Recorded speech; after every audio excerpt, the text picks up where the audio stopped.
What's up, YouTube? It's Vic. I'm back, and today I gotta go to the junkyard, so come along with me and I'm gonna just tell you along the way. Okay, what we got going on today is got the Trailblazer. I ain't been talking a lot about the Trailblazer because I'm really kind of lost on what's going on with it. I ran it on my computer and I seen that it said that code. When I looked it up, that code said that it was the camshaft sensor, so I changed the camshaft sensor. Come to find out, 3 cylinders, 3 of the coils aren't firing. He needs those coils in order to be able to test it further to see what's going on.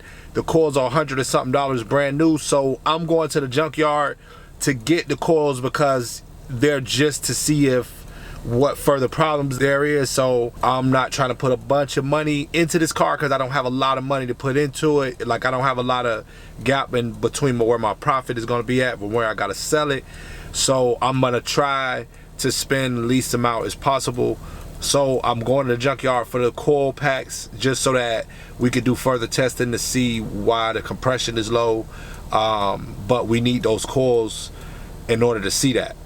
Hopefully we fix the coil, we put the coils in there and the coils fix the problem and we don't have to go any farther than that, but we have to get the coils in there in order to see. So I'm about to go pick up some coils and I'm gonna run him over there to him, let him put them in and see what happens.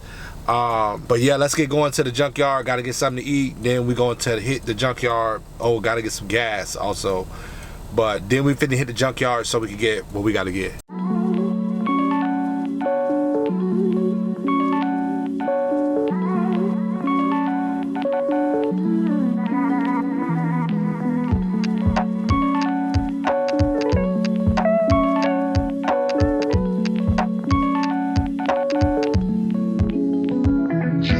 All right, I got the part. I don't know why, but they wouldn't let me in with my camera, so I had to turn back and put the camera in the car before I went in. But I found 3 coils that look almost brand new. I'm about to take them over here to the mechanic and see if he can get them put in, and I'll see if we can know something further.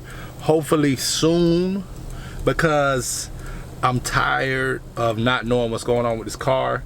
And I got another one coming, and I'll have limited storage space for cars right now, so I gotta figure something out with it. Let's get over here and take them apart. All right, we got bad news. The Trailblazer has got low compression. We changed the coils, and that's why I wanted to go to the junkyard to get those parts, because we changed them and it still was misfiring on the number 5. So at this point, we did a compression test on number 5. All the rest of them are fine but number 5, so that means that we have an issue with the valves or the head, so we got to do some head work on it. But I'm not sure what route I'm gonna take. I don't know if I'm gonna put another head on it, either do some head work, or I don't know. I'll let you know how that pans out. Okay, I'm over here at the airport dropping off the Turo car. I found out that I'm not gonna be able to get my Nissan Maxima. I'm not gonna be able to get that until Saturday. Today's Thursday, so another couple days on that. I'm gonna be holding off on the Trailblazer for now. Possibly in the next couple days, I'm gonna be trying to get a another Turo car or 2, and I'm gonna probably be focusing on that until I can get these cars for sale caught up. I was at the wrong place to drop the car off. I was at the airport, but now I'm over here at this private jet way. The people that rented the car, they came in a private jet, so I just had to meet them over here. Got my Lyft driver coming, and we'll be on our way home. I had a dentist appointment, but I guess I'm gonna miss that.